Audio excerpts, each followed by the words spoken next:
O dia que o meu namorado surtou de ciúmes de uma desconhecida no rolê. Eu namorei por 1 ano e o meu namorado, ele sempre foi muito tranquilo. Ele não gostava de brigar, tanto que quando eu procurava briga, eu brigava sozinha. Porque toda vez que eu começava uma briga ou que eu ia atrás dele pra brigar, ou ele ficava quieto ou ele saía andando. Só que de uns meses pra cá, do nada, ele quem começou a procurar briga. E assim, briga boba, briga à toa. E toda vez ele sempre dava um jeito de fazer eu me sentir culpada. Até que um dia eu fui mexer no celular dele e eu encontrei várias curtidas na foto de outras meninas que ele curtia.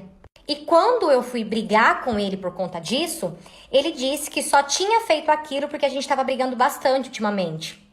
Nisso ele me pediu perdão e eu aceitei. Beleza, aqui no bairro tem um barzinho e esse barzinho ele fica numa praça e lá tem várias mesas para sentar, tem várias coisas para comer, para beber. É um lugar assim bem gostoso, então praticamente todo mundo da cidade vai para esse rolê. Até que um dia, um casal de amigos chamou a gente para ir nesse barzinho e a gente foi. Chegamos lá, pegamos uma mesa, sentamos e ali a gente começou a beber, a conversar, pedimos porção. Até que passou um carro perto da gente, lotado de mulher, mas assim, cheio mesmo, e com um som daquele jeito. Obviamente que tudo aquilo para chamar atenção. Eu sei que aquele carro passou por nós umas 6 vezes. Elas ficavam dando a volta, sabe? E elas passavam toda hora, bem assim, próximo da gente. E não contente com toda aquela vergonha, aquelas meninas desceram do carro, aumentaram mais ainda o som e ali elas começaram a dançar. E detalhe, todas estavam assim, quase nuas, tá? Até que do nada, uma dessas meninas, elas passaram por nós, pela nossa mesa. Elas ficaram encarando a nossa mesa, tipo, olhando assim pra gente. Foi um pouco mais ali pra frente. E ali ela começou a dançar, se insinuando e tudo mais. Só que dava pra ver que o foco dela tava na nossa mesa. E enquanto essa moça dançava, um rapaz chegou nela. Pra quê? Na hora, o meu namorado levantou, foi até esse cara que tava dando em cima dessa moça e ali ele começou a bater naquele cara. Até que aquela moça começou, tipo, tentar tirar o meu namorado de cima daquele outro cara. Nisso, todo mundo viu que aquilo ali não ia dar certo, aquela briga não ia acabar bem. Todo mundo que tava ali praticamente levantou e foi tentar separar os dois. E eu ali do lado, tentando chamar a atenção do meu namorado, porque eu queria entender o que tava acontecendo. Até que a gente conseguiu separar os dois, foi quando aquela querida olhou pra mim e disse que eles ficavam, no caso ela e o meu namorado. Ela tinha até o nome do meu namorado bem grande tatuado nas costas, gente. Nisso, com a raiva que eu tava ali, eu olhei pro meu namorado e falei, credo, esse periquito aí deve estar podre, deve ser podre. Quando eu falei isso, ela ficou brava e veio pra cima de mim. E ali acabou começando uma briga nova entre eu e ela. Só que enquanto eu e ela estava brigando, apareceu 3 caras assim do nada também e pegaram o meu namorado e eles bateram. Eles quebraram o queixo dele. Aqueles caras só pararam de bater no meu namorado porque a polícia chegou, porque senão, gente, ninguém conseguiu tirar eles dali. Resumindo, todo mundo para a delegacia, logo em seguida fomos liberados. Claro que nós terminamos, só que assim, até hoje ele dá umas indiretinhas de que tá arrependido, de que tem vontade de voltar, sabe? Eu não vou mentir que às vezes eu tenho uma certa recaída ali com ele, porque na cama ninguém faz igual ele. Só que voltar, eu não volto não. Não, voltar jamais. Até porque se a outra tem o nome dele tatuado, vocês acham que eles não têm nada? Que a minha sogra fez comigo parece até coisa de filme. Fica aí que tem história nova. Bom, gente, tudo começou quando a minha mãe começou a se envolver com o pai do meu namorado, que na época ele era casado com a minha sogra. E assim, a minha mãe, sabe, ela tem plena ciência de que ela foi errada, se meteu com um homem casado e tudo, mas eu também não tenho muita coisa a ver com a vida dela, né? Eu nem sabia que ele era um cara casado até toda a bomba estourar. E aí, quando a minha mãe começou a se envolver com ele e tudo, e a mulher dele descobriu, eles se separaram e ele passou a viver junto com a minha mãe, foi quando eu soube mais ou menos o que tinha acontecido. Eu não aprovava aquela atitude da minha mãe de ter se metido com um homem casado, mas, novamente, o que eu podia fazer? Eu não tinha nada a ver com aquilo, né? Já tinha acontecido, eu não podia controlar as atitudes da minha mãe. Então, eu falei pra ela que não concordava, mas ok. Ele teve um filho com a ex-mulher dele, né, que tem praticamente a mesma idade que eu. E logo quando o pai dele passou a morar com a gente começou a ter muito contato, porque ele vinha com bastante frequência visitar o pai. E a gente começou a gostar muito um do outro, começamos a nos aproximar, começamos a ficar e começamos a namorar.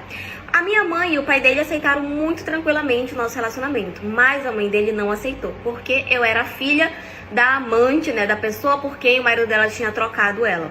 E assim, eu super entendi o fato dela me rejeitar um pouco por conta disso, sabe? Mas na minha cabeça eu pensava, não, uma hora eu vou conquistar ela, uma hora ela vai me aceitar, ela vai ver que eu faço o filho dela feliz, ela vai ver que a gente tem um relacionamento bom, e uma hora ela vai me aceitar. Era esse o meu pensamento, né? Eu pensava, tipo assim, eu vou dar um jeito de conquistar ela, de conquistar o carinho dela, confiança e tal, porque uma hora ela vai ter que entender que eu não tive nada a ver com as atitudes da minha mãe. Mas é claro, não foi muito fácil. Todo o meu relacionamento com ele foi muito complicado. Ela me tratava muito mal, gente, era assim, horrível. Até que chegou um ponto em que eu falei pra ele que eu não frequentaria mais a casa dela, porque ela sempre me tratava muito mal.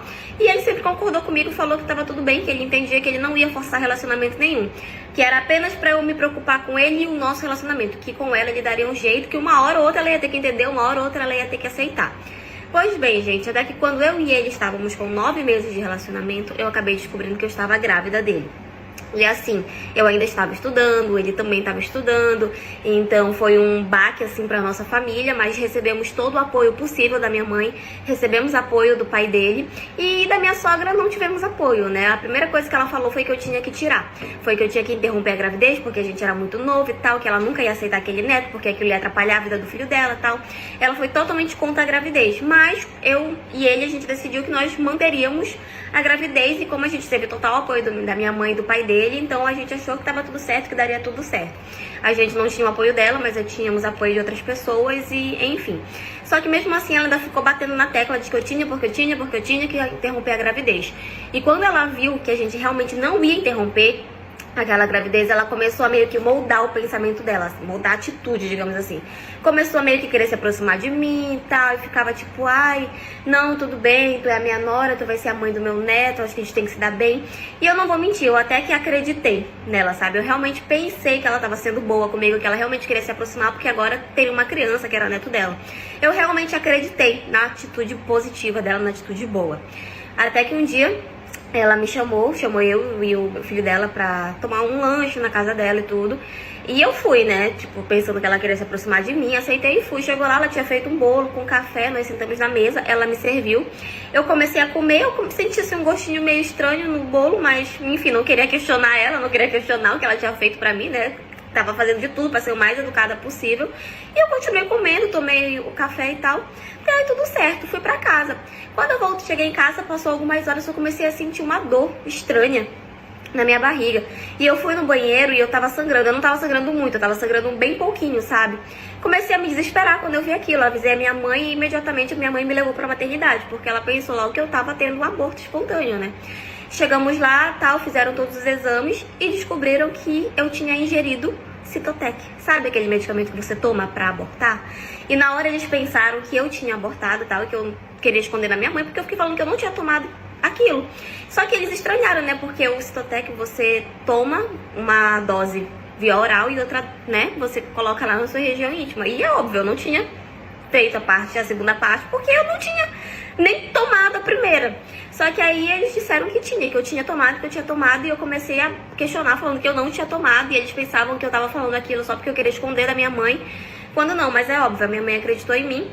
Logo em seguida meu namorado chegou, e ele também estranhou muito, porque não fazia sentido, e aí eles conseguiram segurar a minha gravidez justamente porque ficou faltando a segunda dose, mas eu comecei a ter os sintomas, né, só que como eu cheguei a tempo na maternidade, conseguiram deixar tudo em ordem.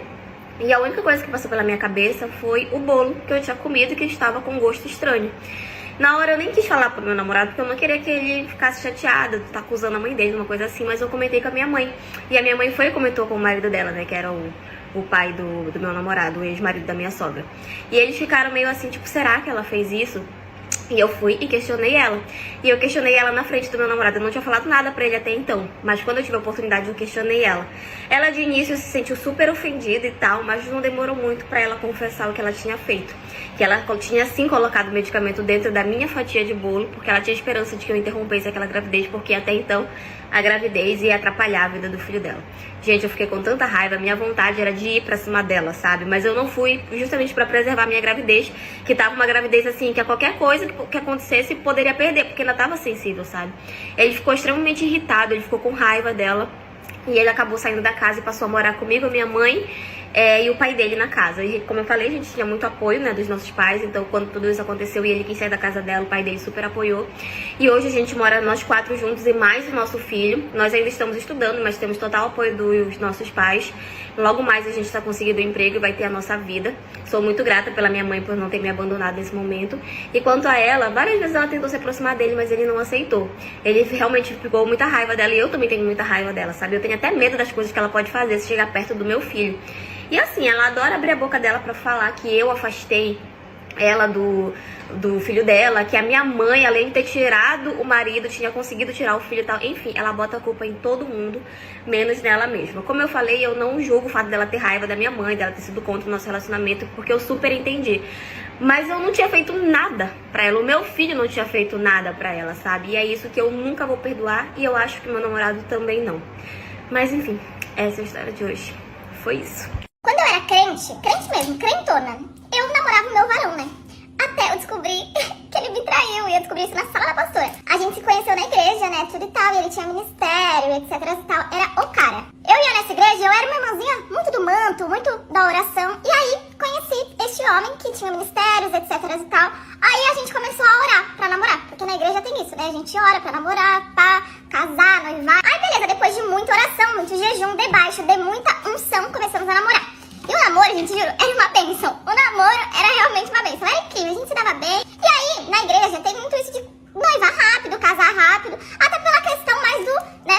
Mas também não só isso, tipo, é porque é da igreja mesmo. As pessoas casarem cedo, casarem rápido, pá, não sei o quê. Ainda mais quando é uma pessoa tão abençoada quanto é esse meu ex, né? E aí a gente já tava organizando o casamento, tipo, organizando mesmo. Escolhendo o padrinho, vendo casa pra alugar, pra comprar. Isso com muito tempo de namoro, gente. Tipo assim, 5 meses. 5 meses, minha filha, você namorando na igreja, 5 meses tá namorando? Se em 5 meses você não tem filho e tá casada na igreja, é muito tempo. E aí ele liderava lá o ministério na igreja e abaixo dele tinha outra líder. Certo dia eu tô lá na igreja e entra ele, mas essa líder, na sala da pastora. E eu, que já era mais pra lá do que pra cá, já logo pensei, ih, gente, olha lá, armando um pecado. Vixe Maria, deve ser uma safada isso aí. Quando é líder assim, meu filho, deve estar no pecado, foi lá pra se confessar. Só que aí não deu 2 minutos e a pastora me chama lá também. Só que eu pensei o quê? Tá me chamando lá porque eu sou mulher. E outra, ele é líder e ele é quase meu marido. Não, olha a linha de raciocínio que eu fiz. Ele é líder.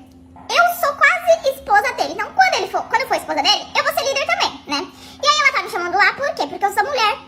E aí ela tá precisando de um acolhimento de uma mulher, de uma varoa abençoada, que sou eu. E aí eu fui lá, entrei na sala, tranquila e calma e corda. Aí entrei na sala, os dois com uma carinha de santos. Falei, ih, gente, tá estranho.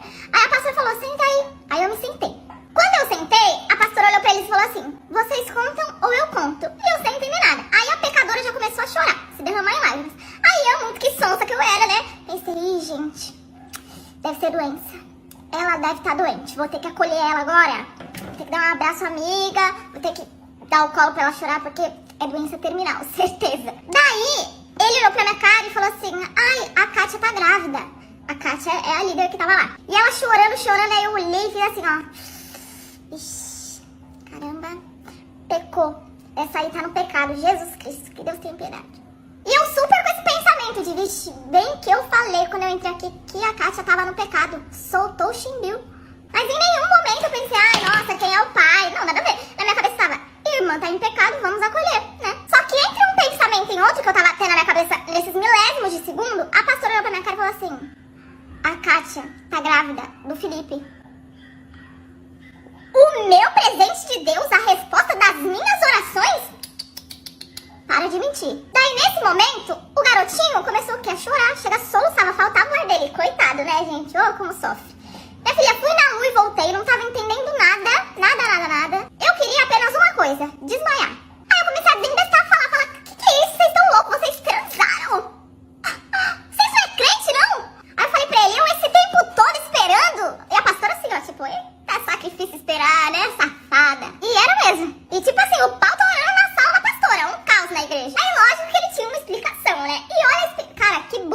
tanto. Ele podia ter falado outra coisa, né? Mentisse melhor. Ele olhou pra mim e falou assim, foi só uma vez. E eu tava bêbado. Mas você não é crente? E a irmã só chorava. Só chorava. Um chororô lascado. Será que foi assim no dia, gente? Até aí tudo bem. Tipo assim, já tava ruim o suficiente. Mas a pastora, ela conseguiu piorar. Ela olhou pra... Eita! Ela olhou pra mim e começou a falar simplesmente assim, não, porque Deus não une pessoas, Ele une propósitos, e o propósito de vocês é lindo. E eu assim, ó, gente, será que a gente tá falando do mesmo Deus? Ou será que ela tá falando que o meu Deus acha de boas traição? Não é possível. E enquanto tudo isso acontecia, ainda tinha momentos que minha cabeça ficava assim, gente, a qualquer momento vão entrar e vão soltar confete falando que é pegadinha. Certeza. Esse pessoal dessa igreja é toda, ó, tudo brincalhão. E a pastora falando, ela falou assim pra mim, não, porque quando a gente tá prestes a realizar alguma coisa na nossa vida, principalmente casamento, o inimigo, ele vem, ó, lançando setas. Setas. E isso é apenas uma seta do inimigo na vida de você. Essa gravidez é apenas uma seta do inimigo. A criança, essa criancinha aí que tá vindo pra nós, é seta do inimigo. E a menina toda se chorando lá, toda se morrendo de chorar. E seta do inimigo. E falou assim pra mim que o inimigo fica furiosíssimo quando você tá prestes a construir uma família. E ele ficou, lançando setas. Setas. E ela falou mais, viu, meus amores? Falou assim que isso, tudo que aconteceu, não foi o meu noivo. E sim o inimigo lançando essa prova pra ver se realmente a gente ia casar ou não. Entende? Não tem nada a ver com ele. Não é uma coisa de caráter. E sim o inimigo tentando destruir o nosso sonho.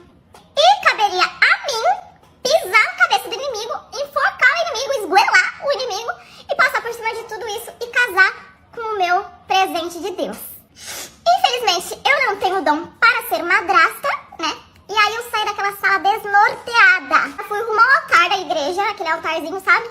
Fui lá, ajoelhei, botei o joelho no chão. Falei, Deus, tira este homem do meu coração, em nome de Jesus. Tira, que eu não quero perdoar ele. Falei pra Deus, na moralzinha aqui, eu e você, não quero perdoar, cara. E agora eu te conto da maior, menina. Sabe a seta do inimigo, que o inimigo lançou na vida dele? Virou um presente de Deus. A bebê nasceu, a bebê fica uma menina, deixa a revelação aqui. Ele não só assumiu a amante, como casou com ela, entendeu? Porque Deus não une pessoas, Deus une propósitos, entendeu? Não tem nada a ver, gente, o propósito era outro, eu que não tava entendendo. A seta do inimigo virou eu que era a seta do inimigo. Entendeu? Que atrapalhava o relacionamento dos dois. Depois eles tiveram outra filha e é isso aí, gente, família feliz. E eu a seta do inimigo. E depois desse episódio na minha vida, eu falo, mano, Deus é o cara, Deus é muito firmeza. Deus é, entendeu? Ele é o maioral. Mas tem uns pessoal, mano, tem uns crentes que...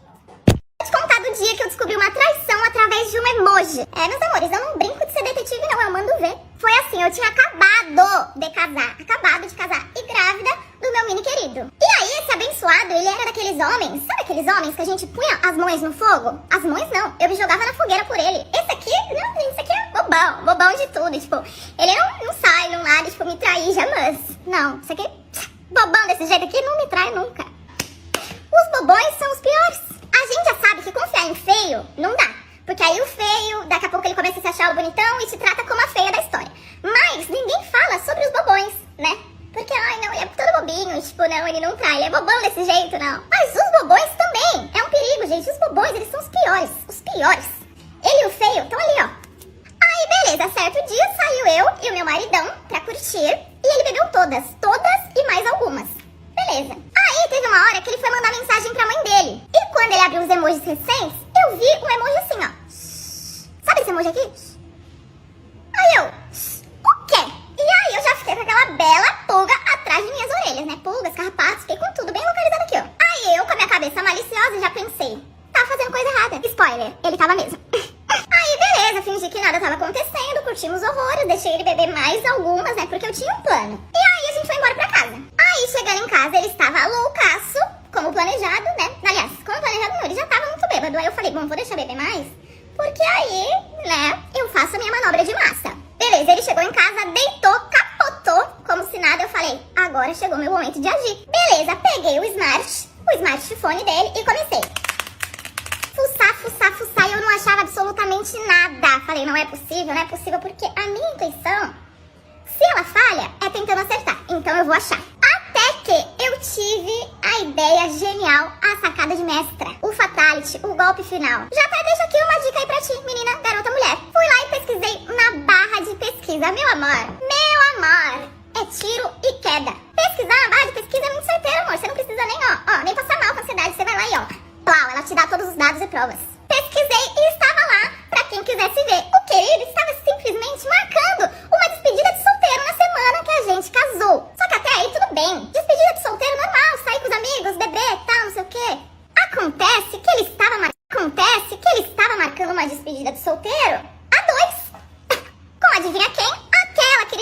querida, aquela única querida que já causou brigas e brigas entre o casal. E, ai, amor, não tem nada, tipo, mano, você tá louco, ela é só minha amiga, mano. Com ela. É, com ela mesmo. Mas, gente, ele é tão bobão, né?